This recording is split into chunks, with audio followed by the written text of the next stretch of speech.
매주 월요일 주말 동안 있었던 뉴스를 정리하고 새로운 주간 뉴스를 미리 살펴봅니다. 발빠른 뉴스와 깊이 있는 해석이 있는 일석이조 시간입니다. 박원석 전 의원, 김준일 뉴스톱 수석 에디터와 함께합니다. 두 분 어서 오십시오. 네, 안녕하십니까. 네, 요즘 뭐 방송계 스타 그러면 김준일 수석 에디터 아닙니까? 요즘 방송 횟수가 굉장히 많은 것 같은데요. 아닙니다. 무슨 말씀이십니까? 항상 그냥 불러주면은 열심히 할 뿐이에요. 그러니까 네. 잘 하니까 또 많이 불러주시나 보죠. 조금 뭐 정리를 해야 되는 거 아닌가 이런 주변에 조언도 있는 것 같은데. 조만간 몇 개 정리될 것 같아요. 걱정 안 해주셔도 됩니다. 알겠습니다. 특히 뭐 이 동네에서 좀 정리될 것 같네요. 네. 네. 자, 윤석열 대통령이 지난 APEC 정상회의 참석자 미국을 다녔고 오늘은 또 영국 방문과 프랑스 방문 출국을 했습니다. 자, APEC 정상회담에서는 한미일 결속은 재확인을 했고요. 중국과는 정상회담이 성사되지는 못했습니다. 자, 한중 정상회담 성사 여부. 자, APEC 순방에 또 관심사이기도 했고 또 한중 관계를 좀 복원하는 계기가 될 것 같기도 기대를 했었는데 박원석 전 의원께서는 어떻게 보십니까? 아쉽죠. 어쨌든 미중 간에도 정상회담을 했고 또 일본 중국 간에도 정상회담을 했고 그 이외에도 중국이 여러 나라들하고 정상회담을 했는데 네. 이제 한중 정상회담을 위해서 우리 정부가 노력을 했다고는 하나 성사는 안 됐습니다. 잠깐 뭐 스탠딩 미팅 한 3분 정도 하고 끝나는 건데요. 근데 저는 약간 자업자득이라는 느낌이 들어요. 어쨌든 현 정부 들어선 이후에 가치 외교를 내세우면서 그 미국, 일본, 그러니까 한미일의 편중된 외교를 해왔지 않습니까? 그 과정에서 대중국 관계를 이렇게 소홀하게 하면 안 된다라는 여러 지적이 있음에도 불구하고 정부가 사실상 방치하다시피 했고 그 사이에 이제 한중 관계가 여러 차원에서 좀 불협화음을 일으킨 측면이 있는데요. 아마 정부에서도 이제는 좀 한중 관계를 관리해야 되겠다 이런 생각을 하는 것 같은데 외교라는 것들이 이제 상대방이 있기 때문에 우리 스케줄대로 우리 마음대로는 안 되지 않습니까? 근데 우리는 안보의 측면에 있어서도 그렇고 특히 경제 측면에서 있어서도 그렇고 이제 중국과의 관계를 뗄래야 뗄 수 없는 그런 관계가 형성이 돼 있고 때문에 이거를 역대 정부가 보수 정부든 혹은 뭐 민주당 정권이든 막론하고 한중 관계를 소홀히 할 수 없었던 현실적인 이유들이 있는데 그런 현실적인 이유들에 대해서 너무 눈을 감았던 게 아닌가 싶고요. 그리고 모든 나라가 이른바 이제 뭐 신냉전이라고 하는 진영 외교로 다시 회귀하고 있다라는 큰 구도에 대한 관측이 있지만 그럼에도 불구하고 그 모든 나라가 국익 중심의 실리 외교를 하는 게 또 현대 외교의 특징입니다.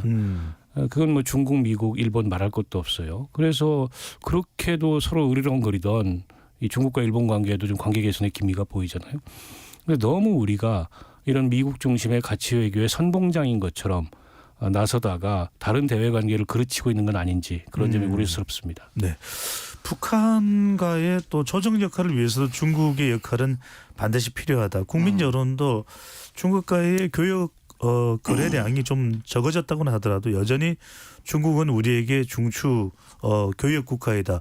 중국과의 관계 어떤 인식이 필요할까요? 그러니까 몇 개 좀 데이터를 좀 말씀드릴게요. 네. 우리나라가 지금 전체 수입 품목 중에서 특정국에서 수입 비중이 70% 이상인 거를 이제 공급망 취약 품목이라고 얘기를 하거든요. 취약 품목. 네. 한 국가에서 너무 많이 가져오는 거죠. 이거는 의존도가 높은 거네요. 의존도가 높은 거죠. 그러니까 중국이 2,434개, 미국이 601개, 일본이 565개. 그래서 중국에서 거의 이제 다 가져오는 게 압도적으로 많아요. 그러니까 다른 나라 다 합쳐도 중국이 안 될 정도로 많습니다. 그러니까 중국하고는 사이가 안 좋아지는 게 굉장히 리스크가 커진다라는 거예요. 뭐 요즘은 이제 디리스킹 뭐 얘기도 하고 있는데 기본적으로 지금 게다가 지난해 10월부터 지금 한국이 지금 13개월째 대중 무역 적자거든요. 이게 중국이 중간재를 한국 거를 수입을 안 하는 것도 있고 자국 거를 많이 쓰는 것도 있지만은 정말로 중국과의 어떤 이런 관계가 영향을 안 미쳤을까요, 정말로? 그러니까 이게 굉장히 좀 미묘한 문제예요. 사실은 물론 중국의 경기도 안 좋고 그리고 자국 국가 거를 자국에서 생산하는 중간재들을 더 많이 쓰기 때문에 네. 그런 영향도 있지만은 한중 관계의 이 정치 여파가 정말로 1도 미치지 않았을까? 그거는 저는 그렇게 생각하지 않습니다. 그러니까 다른 거를 떠나가지고 일단은 한국 경제가 지금 이 정도로 지금 올해 내년까지 지금 이렇게 안 좋을 상황이라고 했을 때 중국과의 관계를 어떻게 할 것이냐에 대해서 전략적으로 이제 생각이 있느냐예요. 자, 1년 전에 발리에서 지금 정상회담 열렸었거든요. 그때 미중 간에는 3시간 정상회담을 했고요. 그리고 중일 간에는 45분 했고 한국은 25분 했어요. 근데 이번에는 며칠 전에는 미중 간에 4시간 비슷합니다. 그리고 중일 간에 1시간. 그러니까 조금 줄어들었지만 비슷합니다. 한국은 없어요. 3분 얘기했어요. 그러니까 이게 뭐냐면은 한국 얘기는 굳이 그러니까 이거는 그러니까 한미일의 약한 고리가 한국이라는 것도 사실인 것이고 중국도 그걸 알고 있으니까 의도적 호의대를 한 것도 맞지만은 사실상 뭐 얘기를 들을 이유가 없는 거예요. 왜냐하면은 어차피 미국하고 일본이 시키는 대로 하는데 독자적으로 움직이질 않는데 이게 무슨 의미가 있느냐라고 이제 전략적으로도 그런 판단이 섞여 전략적 무시와 함께 같이 쓴 거죠.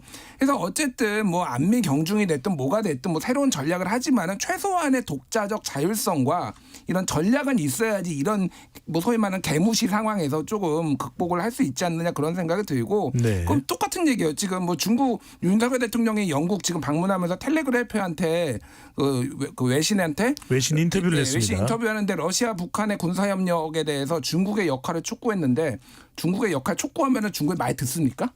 그러니까 그냥 뭐 입 벌린 그냥 그럴싸한 얘기로 외교가라는 게 되는 게 아니에요. 그러니까 그러면 중국을 어떻게 움직일지 해서 전략적인 방안을 내놔야 될 거 아닙니까? 그러니까 되게 지금 실리 외교 측면에 있어서 굉장히 좀 개인적으로 많이 안타깝고 위험하다 이렇게 좀 평가하겠습니다. 한 가지만 확인하면 방금 전에 김수석 에디터가 이번 에이펙에서 중일 정상회담은 있었다는 이야기죠. 예. 1시간 동안 1시간 있었는데 정도. 예. 한중 정상회담은 없었다 아쉬운데 자, 이 대통령의 해외 순방 영업사원 1호를 강조하면서 상당히 많은 또 외국에서 외자 유치라든지 성과를 거두고 있다. 이런 게 이제 대통령실의 설명입니다. 순방 비용이 든다고 해외에서 투자 유치 활동을 멈추면 오히려 손해다 이렇게 얘기했는데 야권에서는 또 순방 비용이 너무 많은 거 아니냐 이런 지적도 나오는데 어떻게 평가하십니까? 아니 비용도 비용이지만 대통령 해외 순방이 너무 잦습니다.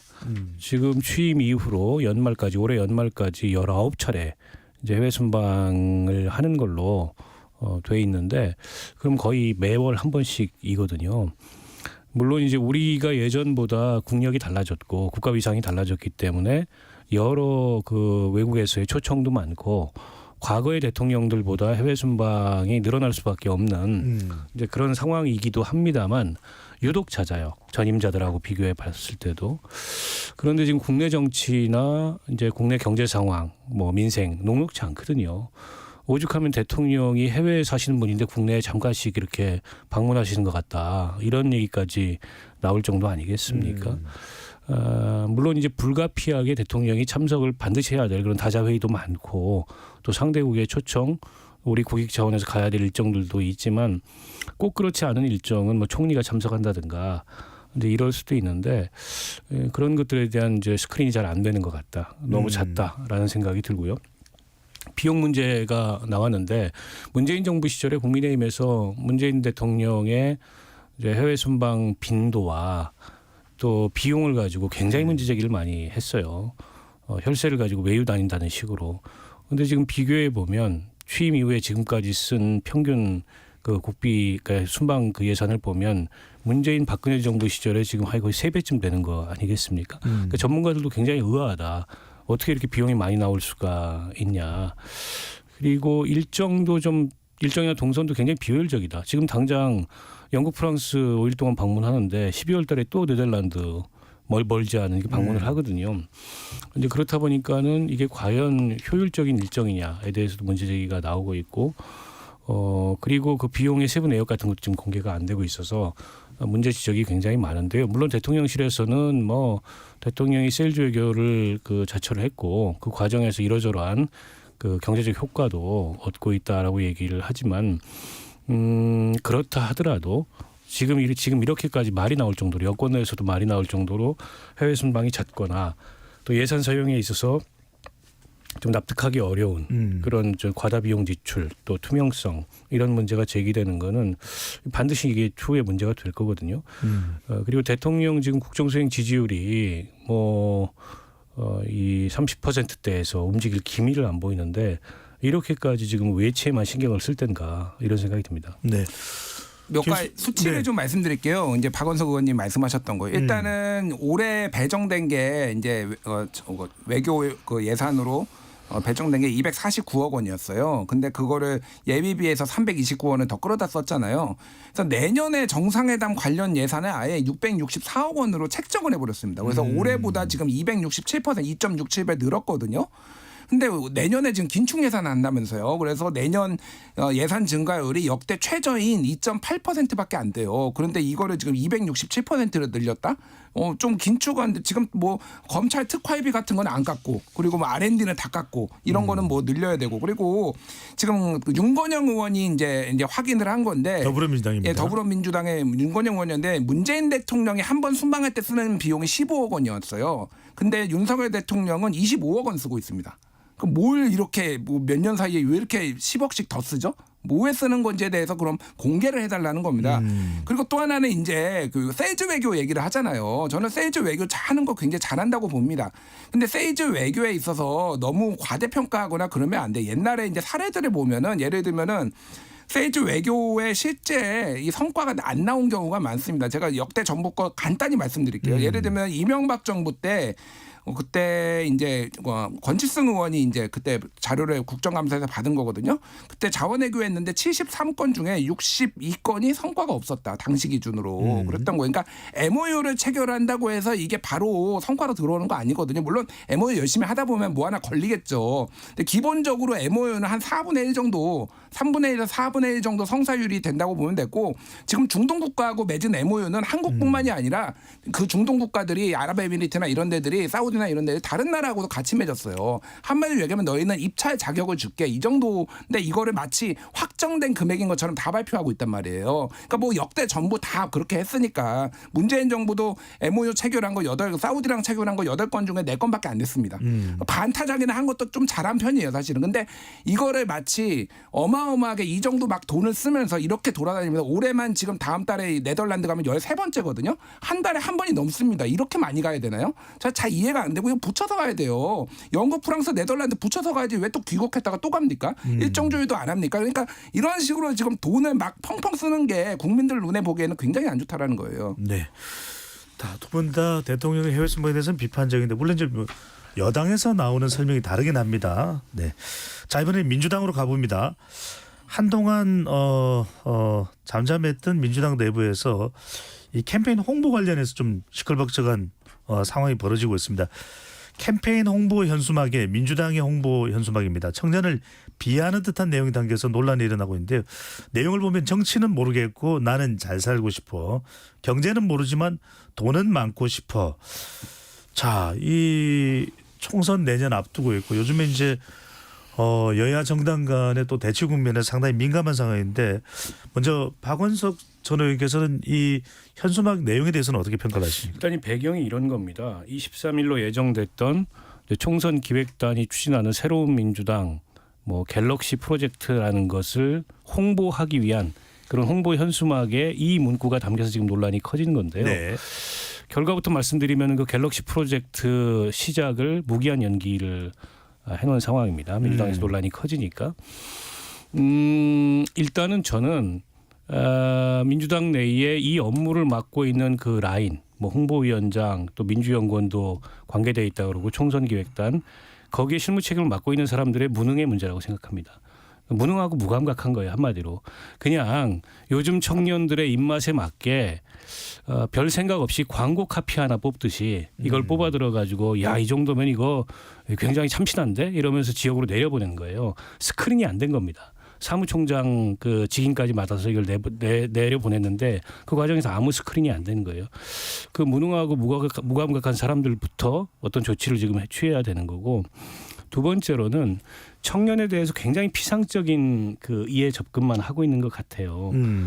요즘에 이제 각자 도생의 시대 혹은 각자 도생의 세대 이런 얘기를 많이 하잖아요. 근데 그게 청년들이 워낙 이기적이고 개인적인 존재여서가 아니고 우리 사회의 구조 환경이 청년들로 하여금 그런 생존 경쟁에 나설 수밖에 없도록 내몰고 있는 거거든요. 근데 내몰고 있는 맥락에 대한 이해는 없이 마치 청년들이 아무 생각이 없이 자기만 잘 먹고 잘 사는데 관심이 있는 사람들인 것처럼 이렇게 묘사하는 거는 그야말로 이제 청년 비하라는 비판을 받아도 싸죠. 이제 그런데다가 민주당의 체질을 보면 이게 86 정당이지 않습니까? 그러니까 민주당의 중심 기득권, 중심 세력은 86이에요. 청년들이 없는 건 아니지만 그 청년들이 길을 못 핍니다. 그 86 세대의 그런 기득권이나 이 권력 때문에. 민주당 내에서요. 네, 근데 이 86 세대의 세계관이 멈췄어요. 이를테면 요즘 이제 개딸들이나 민주당 강성 지지층이 입만 열면 그 얘기하는 수박, 뭐 내지는 뭐 토착외고 이제 이런 어떤 그 적과 나를 구분해서 어쨌든 그 이분법적으로 그 편을 가르고 우리는 절대적으로 옳고 상대는 절대적으로 틀렸다는 이런 어떤 반독재 민주화 세계관에 딱 멈춘 게 민주당의 지배적인 세계관입니다. 그러니까 이분들이 새로운 세계관으로 이게 뭔가 업그레이드가 되면은 물리적으로 연령이 들었다 하더라도 저는 뭐 젊은 세대와 소통하거나 혹은 못할 게 없다고 보는데 물리적 연령도 이미 이제 60대에 접어든 데다가 세계관이 멈춰버렸어요. 80년대 세계관에서. 이 민주당의 지배적 세계관이 돼 있습니다. 저는 그런 게 고스란히 이게 드러난 단면이 아닌가. 이 현수막 논란이 비단 그냥 하나의 해프닝일 뿐만 아니라 그래서 여기에 대해서 좀 근원적으로 민주당이 되돌아볼 필요가 있고요. 필요가 있다는 생각이 들고 그리고 해명이 무엇보다 후지입니다. 해명이 아니고 변명인데 무슨 기획사 탓하고 뭐 마치 그냥 그 아무것도 아닌 일을 당 안팎에서 침소봉대하고 있다는 식의 그런 변명 같지도 않은 변명을 늘어놓는 것도 이 상황을 지켜보고 있는 당사자들로 하여금 민주당은 안 되겠다 이런 생각을 더 강하게 들게 만드는 게 아닌가 싶습니다.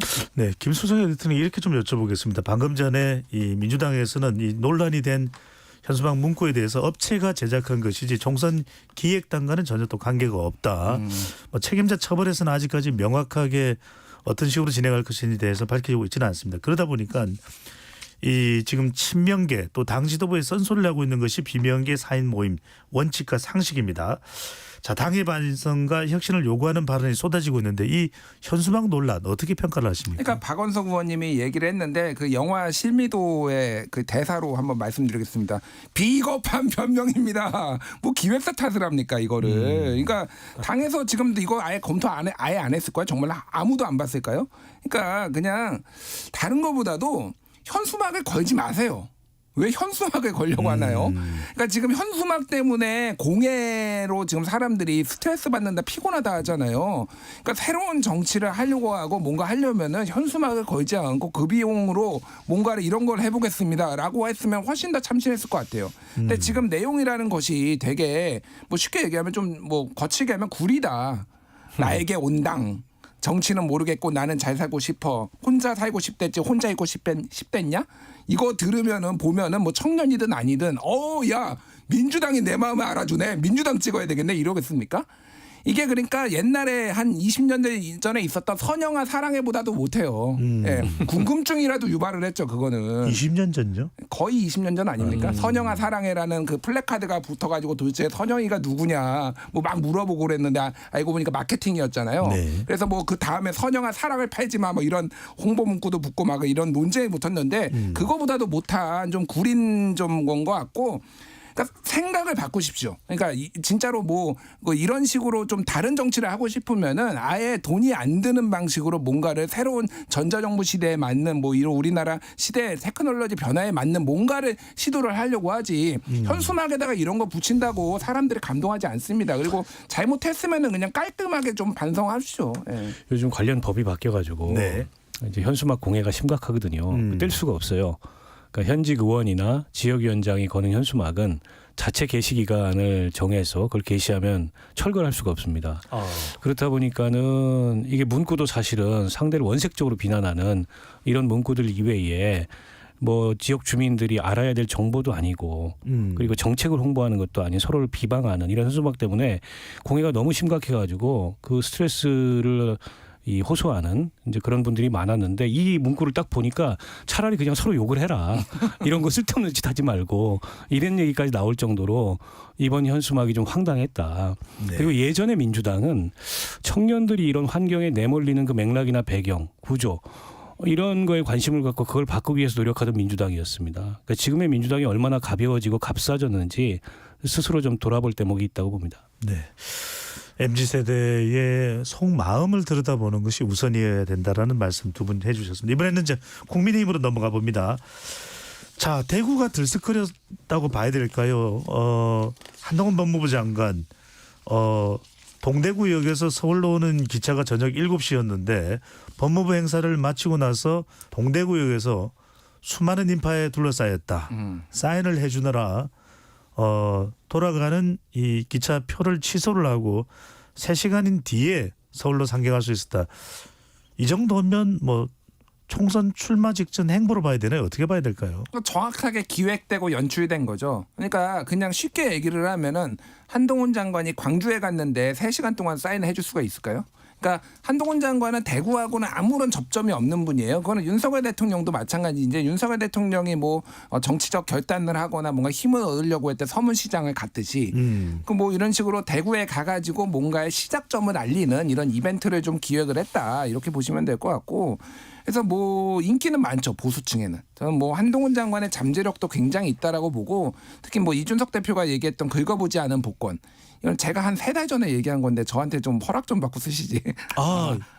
농담입니다. 농담이고요. 네. 저도 그렇게 생각을 해요. 진담처럼 하셔가지고. 아, 예. 긁어보지 않은 복권이고 한 반쯤만 긁어봤어요. 그렇기 때문에 아직 잠재력이 많이 남아있기 때문에 저는 뭐 보수 진영 내에서는 급격하게 조금 이를테면 보수 이탈을 막는데 조금 도움은 될 수 있는데 그러니까 17.15%포인트로 강서구청장 선거에서 졌을 때 그때 그 정도로 그러면 한동훈이 만회할 수 있느냐, 중도층의 민심 위반을 만회할 수 있느냐, 그거는 전혀 다른 얘기 차원의 얘기라고 봐요. 예를 들면 대구에서 이준석 신당을 찍겠다는 사람이 조금 줄어들 수는 있겠죠. 한동훈의 구심력으로. 근데 네. 전혀 다른 문제라서 글쎄 뭐 이거를 가지고 저는 뭐 총선용 행보라고 보는데 그 이후의 행보가 더 중요하겠죠. 윤석열 정부의 윤석열 아바타로 나왔을 때 그러면 영향력이 있을까요? 그러니까 윤석열 대통령보다 조금 더 잘생기고 젊은 윤석열 한동훈이 뭐 이런 느낌이라면은 아마 쉽지 않을 것 같아요. 네, 잠깐만요. 한동훈 장관에 대해서 윤석열 대통령보다 조금 더 잘생기고 젊고 잘생긴 윤석열. 그런 평가가 있나요? 제가 그런 평가를 여러 방송에서 하고 있습니다. 네. 네, 얼굴과 관련된 부분은 저희가 또 조금 조심스러운 부분이라 예. 이건 김준일 에디터의 개인적인 의견으로 네, 일단 하겠습니다. 자, 여기 좀 덧붙여서 박원석 전 의원께는 네. 이 한동훈 장관 출마가 이제 기정사실화 된다면 일각에서 뭐 비대위원장설, 선대위원장설, 본부장설, 수도권 서울, 그다음에 지역은 서울 종로냐, 대구냐, 온갖 내용들이 나옵니다. 미래 행보 어떻게 보십니까? 일단 뭐 사실상 출마 선언 비슷한 행보를 하고 있는 건 맞고요.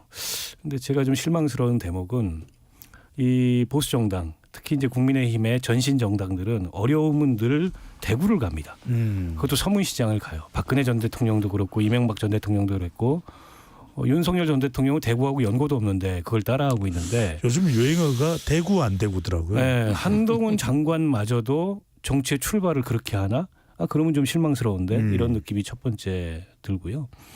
비대위원장, 선대위원장 설이 나오는데 한마디로 다 쓸데없는 얘기고요. 네. 정치를 하루도 안 해본 분이 갑자기 법무부 장관 옷을 벗자마자 비대위원장, 선대위원장 하자. 그건 뭐 선거 망치자는 얘기죠. 제가 보기엔 불가능한 얘기고 한동훈 장관이 정치적으로 주목받았던 건 국회에 와서 야당 의원들의 공세에 따박따박 받아치기. 그걸 묘하게 비틀면서 이러면서 이제 점수를 땄고 주목을 받았던 건데 그게 선대위원장으로서 선거를 지휘해야 될 무게 있는 메시지를 내놓으면서 매일매일 언론의 헤드라인을 장악하는 능력과는 별개의 문제예요. 때문에 아무 경험이 없는 사람을 선대위원장으로 앉혀야 된다는 논의가 나오고 있는 것 자체가 국민의힘의 지금 한심한 상황을 저는 얘기하는 거라고 보고 그럼 필패할 겁니다. 또 한 가지는 한동훈 장관의 출마 지역인데요. 뭐 대구 출마설까지 나와요. 네, 대구에서 저런 모습을 보이니까. 뭐 서울 종로설도 나오고요. 네, 뭐 그렇다면 너무 실망스럽고요. 한동훈 장관이 비례대표로 가서 전국 선거를 지휘한다. 그것도 저는 약간 판타지 소설 비슷한 거라고 생각해요. 아까 선대위원장, 비대위원장 같은 것처럼. 결국에 한동훈 장관이 지금 그 당에 가장 기여할 수 있는 건 수도권 격전지에 나가서 주변 선거를 일정하게 견인하면서 플러스 알파를 만들어내는 이제 그런 결과를 증명하는 거라고 생각합니다. 근데 그건 이제 리스크도 감수를 해야 돼요. 왜냐하면 격전지라는 건 이제 험지기 때문에 그게 아닌 뭐 강남이나 혹은 대구 같은 그런 후방에 앉아가지고 이제 선거 지휘한다는 거는 그거는 국민의힘이라는 정당이 선거를 치르는 감각이나 능력이 마비됐다는 거를 이제 증명하는 결과일 거다. 한동훈 장관의 능력은 그런 차원에서 아무것도 검증된 게 없습니다. 네. 국회에서 말싸움 잘한다고 선거를 지휘한다? 아유 그러면은 뭐 선거 지휘할 사람 한둘이 아니게요. 말은 또 다들 잘하시니까요. 자, 시간이 많지 않아서 두 분께 50초씩 드려야 될 것 같습니다. 자, 지금 또 방송에서 많이 회자되고 있는 것이 이른바 한동훈 장관 출마설이 불거지면서 이준석의 파괴력이 더 크냐, 한동훈의 파괴력이 더 크냐, 두 사람이 맞붙으면 누가 이기냐. 김준일 수석 에디터부터요. 일단 그러니까 그 파괴력을 측정하는 단위가 무엇인지 제가 잘 모르겠어요. 그런데 지금의 선거 영향력. 아니 그러니까 선거 영향력이라는 거를 이제 의원을 몇 석에 가져올 것이냐, 뭐 아니면은 뭐 당 지지율을 얼마나 올릴 것이냐 이게 직접적으로 비교가 안 돼요. 유일하게 직접적으로 비교가 되려면은 한동훈하고 이준석이 같은 지역구에서 출마를 하면 됩니다. 그러면은 직접적으로 비교가 되겠죠. 그래서 어려운데 지금의 정치 상황에서 좀 더 파괴력이 있다라는 거는 이준석이죠. 그러니까 왜냐하면은 지형 자체를 조금 더 바꾸는 쪽으로 지금 가고 있으니까 그게 그 파괴력이 얼마나 큰지 적은지는 모르겠고 한동훈 장관 입장에서는 좀 더 수성에 가까운 거죠. 어떻게 보면 지금 정부 지지율, 그러니까 당 지지율이나 이런 것들을 조금 지켜야 되는 거니까 어떻게 보면 한동훈 장관이 더 어려운 미션일 수도 있어요. 어려운 미션일 수도 있지만은 어쨌든 쉽지 않은 도전이다. 예. 박 의원님은요? 아니 이번 총선에 한 장관이 어떤 기여를 하고 어떤 결과물을 만들어내는지를 보고 비교를 해도 해야 맞는 거죠. 한동훈 장관은 선거에 트랙 레코드가 없어요. 근데 그런 사람하고 이준석 전 대표는 어쨌든 10년 정치를 하면서 선거에서 일정한 결과를 만들어 본 경험이 있단 말이죠. 이걸 놓고 비교한다는 것 자체가 좀 이 비교가 지금 안 되는 상황이고 총선을 통해서 한동훈 장관이 어떤 스코어를 만드냐에 따라 달려 있다고 봅니다. 아, 결과를 봐야 된다. 제가 보기에는 이준석, 한동훈 두 분 모두 대구 안 대구 공통점이 있네요. 제가 요즘 많이 밀고 있습니다. 무리한가요? 네. 자, 박원석 전 의원, 김준일 뉴스톱 수석 에디터 두 분과 함께했습니다. 두 분 말씀 잘 들었습니다. 고맙습니다. 감사합니다.